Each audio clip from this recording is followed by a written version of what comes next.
होई अष्टमी माता की जय। एक साहूकार था जिसके 7 बेटे बहू और एक बेटी थी। कार्तिक के महीने में दिवाली से पहले अष्टमी को अपने मकान की लिपाई पुताई करने के लिए सातों बहुएं अपनी इकलौती ननद के साथ जंगल में जाकर खदान में मिट्टी खोद रही थी। वहां पर स्याऊ की मांद थी। मिट्टी खोदते समय ननद के हाथ से कुदाली स्याऊ के बच्चे को लग गई और तुरंत मर गया बच्चा उसका। इससे स्याऊ माता बहुत नाराज हुई और बोली, अब मैं तुम्हारी कोख बांधूंगी।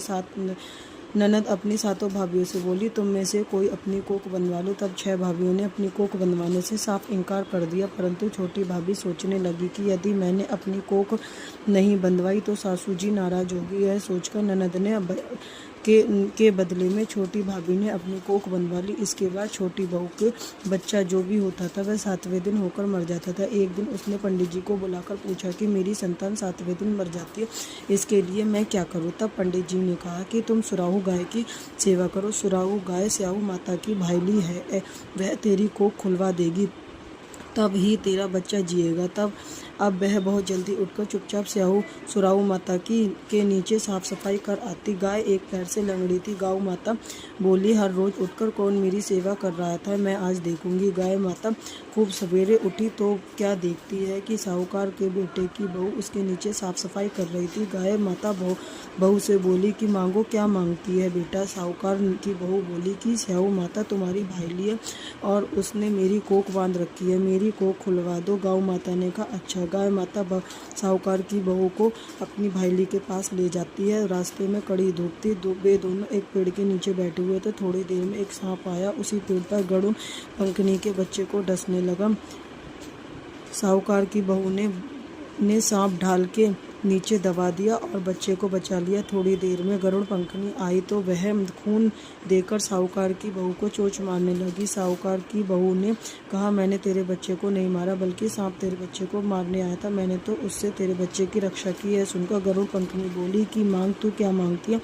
यह बोलकर 7 समुद्र पार स्याऊ माता रहती है, हमें तुम उसके पास पहुँचा दो। गरुड़ पंखनी ने दोनों को अपनी पीठ पर बैठाकर स्याऊ माता के पास पहुंचा दिया। स्याऊ माता उनको देखकर बोली कि आ बहन, बहुत दिनों बाद आई है। बातें करते समय स्याऊ माता के बीच में कहा कि बहन, तेरे सिर में जुएं पड़ गए हैं। स्याऊ सुराही के कहने पर साहूकार की बहू ने उसके सिर की सारी जुएं निकाल दी।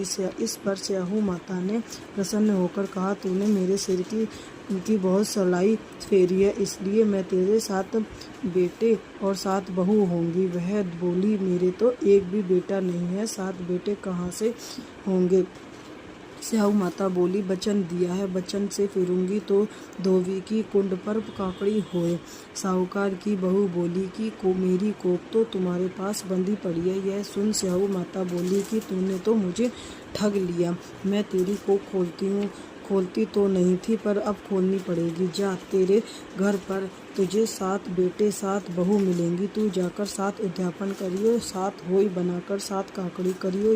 वह लौटकर घर आई तो वहाँ देखा कि 7 बेटे 7 बहू बैठी थी। उसने 7 होई बनाई, 7 उद्यापन किए, 7 काकड़ी करी। शाम के समय जेठानी आपस में कहने लगी कि जल्दी जल्दी धूप पूजा कर लो, कहीं छोटी बच्चों को याद करके रोने ना लगे। थोड़ी देर में उन्होंने अपने बच्चों को से कहा कि अपनी चाची के घर जाकर देख आओ, आज वह अभी तक रोई क्यों नहीं। बच्चों ने आकर कहा कि चाची तो होई बना रही है, खूब उद्यापन हो रहा है। यह सुनते जेठानी दौड़ी दौड़ी वहां आई और आकर कहने लगी कि तूने कोख कैसे खुलवाई। उसने कहा, तुमने तो कोख बंधवाई नहीं, तो मैंने कोख बंधवा ली थी, परंतु अब स्याही माता ने दया करके मेरी कोख खोल दी है। स्याऊ माता जैसे साहूकार के बेटे की कोख खोली, वैसे ही हमारी और सब परिवार की बहुओं की कोख खोलती जाना। कहता सुनता अहंकार बढ़ता, सभी की जय हो, जय हो। इसके साथ विनायक जी की कथा भी सुन सकते हैं। एक बार विनायक जी महाराज एक चुटकी में चावल और एक दूध लेकर घूम रहे थे। वह कह रहे थे कि कोई मेरी खीर बना दे। एक बुढ़िया माई बोली, ला मैं खीर बना दूं। वह एक कटोरे ले आई।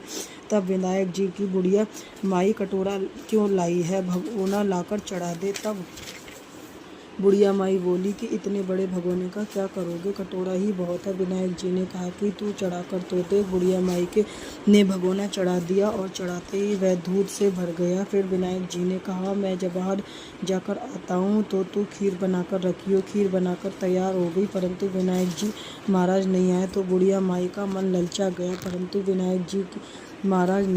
बुढ़िया माई का मन ललचा गया और वह दरवाज़ा बंद करके सारी खीर खाने लगी और बोली कि विनायक जी महाराज भोग लगाओ, और खीर खाने लगी। इतने में विनायक जी आए और बोली, बुढ़िया माई खीर बना ली। बुढ़िया बोली, हाँ आकर जीम लो। विनायक जी बोले, मैंने तो जीम लिया, अब जब तू जिमने लगी तभी मैंने भोग लिया था। तब बुढ़िया माई बोली कि तुमने तो मेरा पर्दा हटा दिया, परंतु किसी और का पर्दा मत हटाना। तब विनायक जी ने खूब धन दौलत भर दी। हे विनायक जी महाराज, जैसे बुढ़िया माई को दिया वैसे कहते सुनते सब अपने परिवार को देना।